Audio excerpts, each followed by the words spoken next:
Hello, my name is Keith Fuller, and I serve as the Director for Diversity and Inclusion.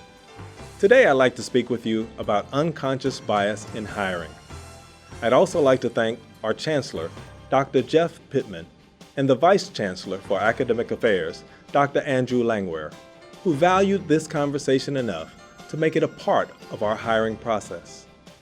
According to the St. Louis Community College Diversity and Inclusion Action Plan, one of the ways we will demonstrate our commitment to diversity and inclusion is through the review of our hiring practices, along with investing in the training of our employees. This conversation about unconscious bias in hiring supports that commitment. Unconscious bias and potential negative stereotyping can do serious damage to the equality and fairness of our hiring process. For example, a recent study found that men are twice as likely to be hired for a mathematical task as women, even if the men and women appear equally qualified. We are continuously looking to find the best person for the job, and though your committee will focus on qualifications, experience, and personal suitability, our biases may hinder our ability to make the best choice. Okay, some people are thinking, why focus on this stuff? Let's just hire the most qualified man. A slightly more conscious thought is someone thinking, let's just hire the most qualified person. Here's why.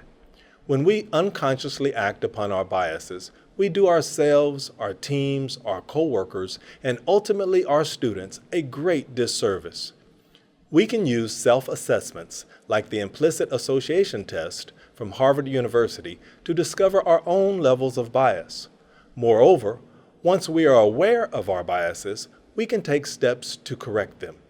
St. Louis Community College believes it to be important to have search committees spend some time discussing this subject in order to reduce unconscious bias. And here we are. Your committee will play a significant role by reviewing applications, conducting interviews, and recommending candidates for the position.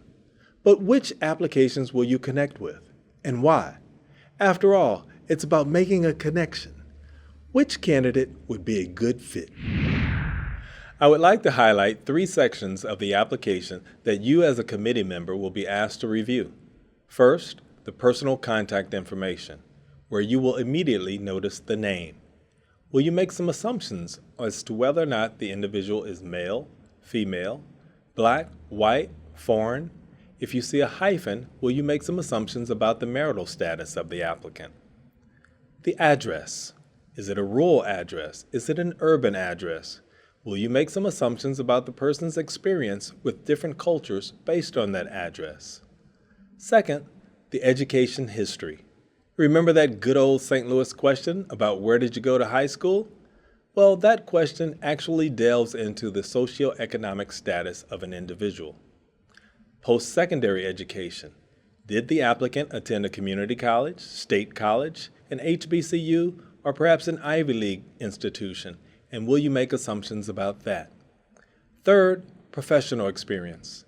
You might look at the past employers. You might ask yourself, who can I associate this applicant with? Is it an employer that you feel good about, or is it an employer that you have some negative feelings towards? And finally, the total months. This is an intergenerational issue. Imagine, if you will, a candidate who has been in the workforce for 10 years. As a committee member, how many jobs do you personally feel comfortable with the applicant having had in those 10 years? As a committee member, you will also be asked to review supplemental documents, perhaps a resume, a cover letter, or transcripts. Let's take a closer look at the cover letter. It describes the qualifications of the candidate, their work history, and how their experience would enhance the college. However, you may have some biases based on the appearance of that cover letter. Perhaps the format, the font. Does it use a particular cursive type? Is it written in blue or pink? And what is the length of that cover letter? Imagine our applicant with the 10-year work history.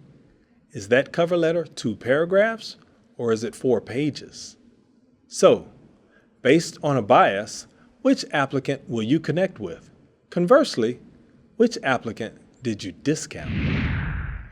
Remember the days before COVID-19? As a committee, you would await the arrival of the candidates, and as they entered the room, you might immediately start to observe and judge them, their gait, or are they in a wheelchair, their greeting, their physical appearance, their style of dress, perhaps their height, weight, body shape, skin tone, hairstyle, glasses, or jewelry. Now, you might be interviewing a lot of candidates by way of video.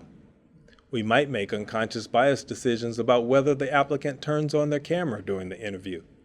And if they do, is there anything in their video image that distracts you? Unconscious bias influences our actions every day, even when by definition, we don't notice them. These biases are shaped by our experiences and by cultural norms, and allow us to filter information and make expedient decisions. Sometimes these mental shortcuts can lead us astray, especially when they cause us to misjudge people. Serving on this search committee is an important task. This will be a significant time commitment on your part. I hope this conversation about unconscious bias in hiring has made you aware of some of the biases you may have. St. Louis Community College challenges you to examine those biases, and as you continue to evaluate and critique applicants, please have honest, brave, and civil discourse. Thank you.